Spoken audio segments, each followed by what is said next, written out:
My name is Sterling Severns. I'm pastor of Tabernacle Baptist Church in Richmond in the historic Fan District. And I've been pastor here of this historic congregation for 11 years. And the church is right on the cusp of celebrating 128 years of life.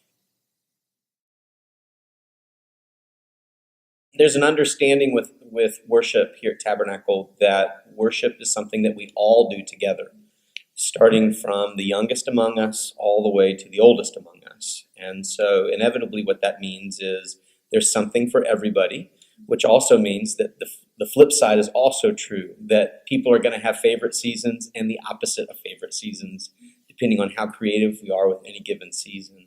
But the idea is we believe that everything that we have should be used in worship, which includes the physical space of the church. So, like I said, this is a 128-year-old congregation. The building looks 128 years old. You look around, there are scratches on the pews. It's a very historic, sacred space. And it's not necessarily a space that's designed for creativity, meaning you don't have fancy lights, and we don't have a whole lot of places that we can place screens very easily and that kind of thing. And so the balance that we live with continually is respecting the historic aspect of the space, but at the same time viewing all of it as something that should be used to creatively offer our worship of God. So there is a full embracing of the church year at this point here in the life of the church. We dove into the narrative lectionary 3-4 years ago, and I'm happy to talk about that at any point if anybody wants to reach out and ask questions. But we've been a revised common lectionary church before that for the better part of a decade. And with bringing the lectionary into the rhythm of things came the church seasons. And I'll just anecdotally, the season of Epiphany, which starts in January, is a season where we have stronger worship attendance than we do in September or October, which is very strange for a lot of churches. And a lot of that hinges on the fact that we really believe in using the physical space creatively to enhance worship. And so in January, there's this wonderful influx of light and creativity that comes into it. And we find that it bolsters and it inspires, and people are looking for something to kind of draw them out of the muck of winter. And so the philosophy, the idea is everything is used for worship. Everybody worships. And so the space should be part of that. Now, we're not a large congregation. By most folks' standards in Baptist life, we'd probably be medium sized. We average about 200 to 230 in worship. 3 or 4 years ago, we would have been well below 200 in worship, so we are growing, but we're not enormous. So we use the physical space to enhance our worship together. And one of the ways that we do that is not only in the decorating of the room, but as we use the physical space of the room, we don't just do it for the sake of doing it. We don't do it because we want the space to look pretty, or for people to just wander in and think, oh, there's a crown of thorns above our heads, it must be Lent. That's an obvious statement, and that's part of the deal, certainly, but it goes much deeper than that. We try to design something in the room that actually helps us move into worship in a deeper way. So we've yet to create an installation, which is what we call it, not decorating, but installation. We use it in worship itself. So, for example, we are currently in the Lenten season. We've just launched into the Lenten season. Here behind me is the Christ candle. Swooping through the room, we have all kinds of dyed cheesecloth, which is very inexpensive and just over-the-counter dye that we used in an old washing machine in the basement of the church. But behind me is the Christ candle. So every Sunday, children are processing forward with adults with bolts of fabric that mimic what we see above our heads. And this past week, it's purple. This week, maybe it'd be red. I don't know what color it'd be, but they'll march forward almost like acolytes, where they will come forward, they will open the Bible, they will then take the fabric that mimics what we see above our heads, and they will decorate the Christ candle holder with it. And only then will somebody, once we've moved fire hazard away, they will light the Christ candle. And we will move through the season very deliberately where the installation is still being created as we move through the season. And then, of course, when we get to Maundy, Thursday, or more importantly, Good Friday, where more liturgical churches will strip the chancel, our version of strip the chancel will be to essentially destroy what's been created. And so the installation is something that's not a one-time thing. It is something that continues to be unveiled as we move through the season. And usually it's using duct tape and things that we have in storage somewhere in the corner of the building. So we're good at making use of the resources that we have available. Another creative aspect to the current season that we're in is we will celebrate Ash Wednesday by giving everyone triangle pieces of paper in triangle shape. They're going to write on those pieces of paper things that represent brokenness to them, broken relationships, something that they may feel ashamed of or whatever, and they will write these things down anonymously on paper. As they come forward to receive ashes on their foreheads, they'll place those in a basket that will be here in the front of the room. And after the fact, we're going to take drinking tea, and we're going to spray those pieces of paper down and turn them into brown speckled pieces of paper, roll them up, tape them, and make them look like thorns. And the Christ candle will be covered in these thorns through the whole season. Again, which is something that is being mimicked above everybody's heads with an enormous paper mache crown of thorns. That is just one of many examples of us saying when we do an installation during a worship season, it's something that is living and breathing and changing as we move through it. So it is a real sense of we're building this thing together through the whole season. And then very deliberately we disassemble it together here in the Lenten season.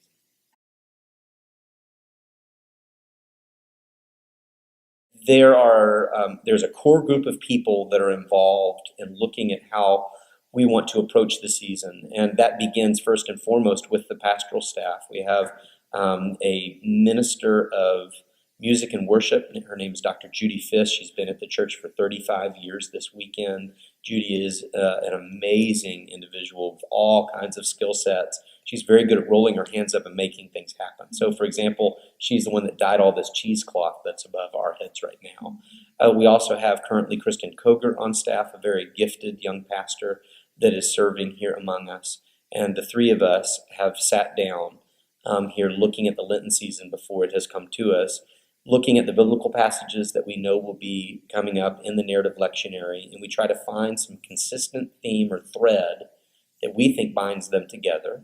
We'll reach out through social media to other churches that are using the same narrative lectionary and see what they've come up with. And collectively, we dreamed up for this season a word, which is reconcile. And so once we have that central vision, we will then ask for a group of lay people to come alongside of us and begin to install this thing that we've dreamed up together. In its current form, it's the pastoral staff that's doing the dreaming, and it's the pastoral staff that's actually designed what will become the installation.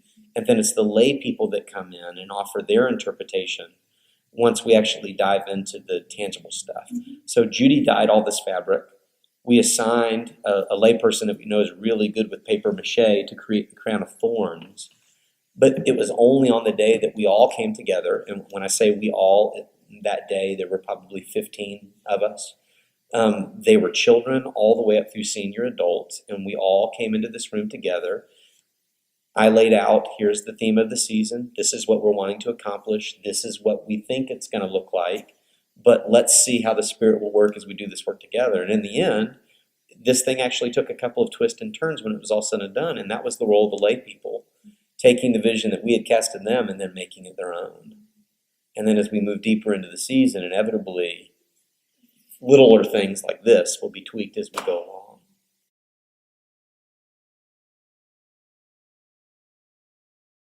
Well, there's the reality and then there's the ideal, right? Always in ministry. So ideally, we did this last fall before Advent.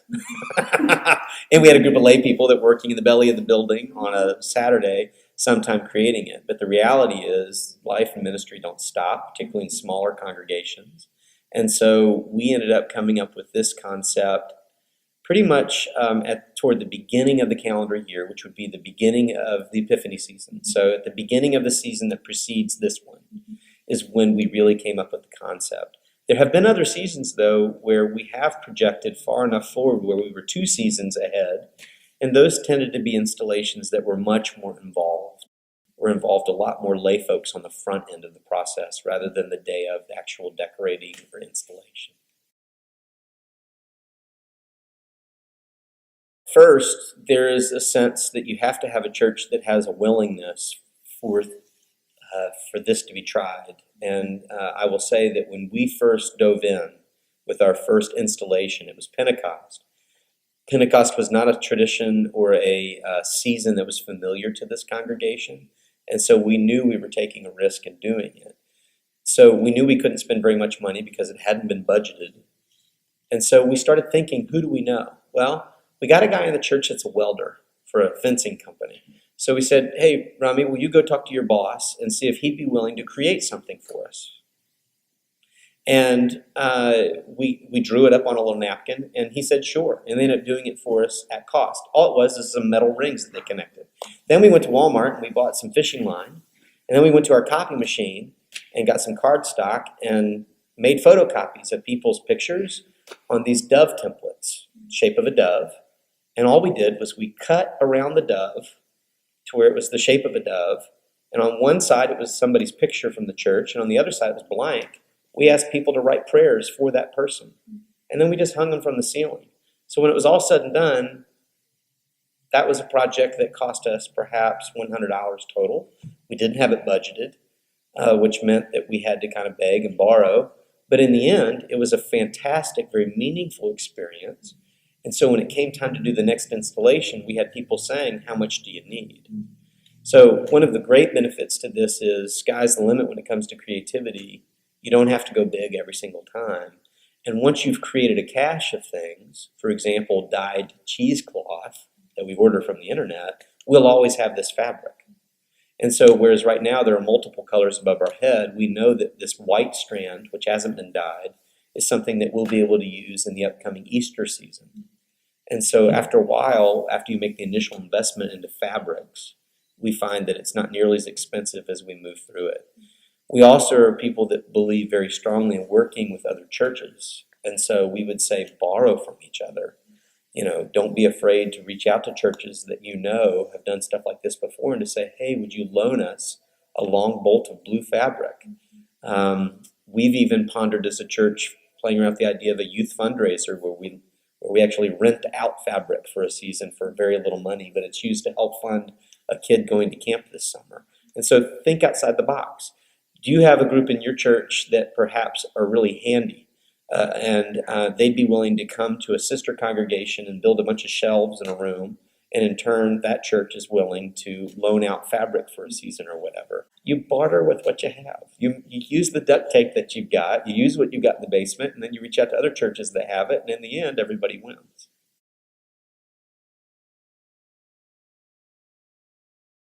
If you are a pastor and you have interest in starting to move down this road, I think the first thing is there has to be a level of education where you're trying to help folks embrace this notion that we're not just trying to make the space look pretty or be creative for the sake of being creative. So in many ways, it's validating what people already know to be true, which is this, our sanctuary, this God's sanctuary, is a sacred space. And it is a place where we come together and meet God. And so whatever we do with this sacred space needs to be respectful, but also creative. And so it's laying down that foundation of why you're wanting to do this. I would also encourage you to take a season that has not been a season where you have traditionally done a lot of decorating. So I wouldn't mess with Advent or Christmas. Don't mess with the sacred cows. Don't mess with the seasons where there's already a group of people that are eager to decorate the way they did it last year. In this congregation during Advent and Christmas, it looks like it did 40 years ago. And we love that because there's a pulsing to this. There's a rhythm to it. Again, what I said at the beginning, in the end, everybody ends up having a season that's especially meaningful. And everybody has a season where in the end they thought, boy, I'm glad that season's behind us. And so start with the Pentecost season, a season where the creative spirit of God blows the roof off the place. And so it's already introducing something that may be not overly familiar to your congregation. and use that as a creative opportunity to go ahead and bring the physical space into it. Be deliberate on the front end with involving children or lay people that may be a little bit older, teenagers or adults, in the unraveling of that theme as we move through the season. I would also counsel you not to feel like you have to stack seasons one on top of the next. Here at Tabernacle, we started with a really creative Pentecost season, but the season that followed it, we just let the sanctuary go quiet. And we left it that way for a while. Now we've come to the place where the church expects something different eagerly, actually. Believe it or not, they actually are desiring it. It took a while for us to get the church to that place. But for years, we would go quiet all the way from mid-July all the way until the Advent season, and then it was very traditional. So the creative stops weren't pulled out until January. They would go through midway through the Pentecost season, or not even midway, a third of the way. And then we would go old school again and just let it go quiet, let the dust settle, so to speak.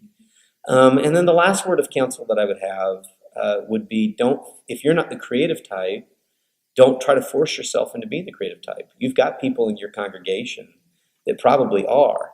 The risk is, are you going to actually trust them to create something that you could put up with an entire season? In all likelihood, the answer is no, just from pastor speaking to pastor. And so it needs to be a very deliberate conversation on the front end.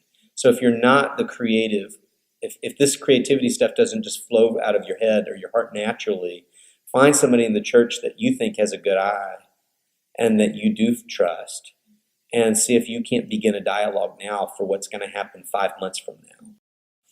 Or even come to a church like this one or a handful of others that do this type of thing very deliberately and allow us to brainstorm with you. Maybe we mimic a season together where you take an idea that we had and do something similar, maybe not as quite as extensive, or take what we did the previous year and borrow it and use it. Lent is always about wilderness wandering. When it's all said and done, we'll do different things with it, but, Epiphany is always a season that's about light. And so it's pretty easy to borrow 3 years ago's theme and do it, and it'd be very fresh and new with your group. We keep a visual record of everything that we've done. There are a lot of photographs that are taken in this church. We feel very strongly that, particularly with the generation that's coming in through the church now and stepping into leadership for the first time, it's a very visually oriented group. And you have, these days, everybody's a photographer. Everybody's walking around with a camera in their pocket that also happens to be a phone or a texting machine. And so you've got people in your congregation with good eyes. You've got people here in the life of the church, inevitably, that are viewing faith through the lens of something that's very visual and not just spoken. And so for us, we take pictures of everything. It's very common to have a minimum of one photographer actually in the room on Sunday mornings. They try to shoot very discreetly during hymns when other people are singing, or only when they really need to get a shot. So we have a visual record of all of it. But we do not have a book or anything that resembles a written narrative of 2008, the Lenten theme was this. But the benefit of collective memory is we can look at a picture and say, oh, that's right, that's what we did in 2010. And immediately something comes to mind. In the Epiphany season and also in the Lenten season, we will choose a musical theme that we try to match with the physical theme of the room, and we will drive that song into folks' hearts creatively through the whole season. So this past Sunday, for the first Sunday of the Lenten season, the congregation heard What Wondrous Love, an old hymn. We're trying to introduce old hymns to new ears that don't know that those are old hymns, in hopes that they will settle in. And so we had the choir sing What Wondrous Love. Now, what the congregation doesn't know is they'll still be hearing that song 4 weeks from now, and they'll actually be singing that song.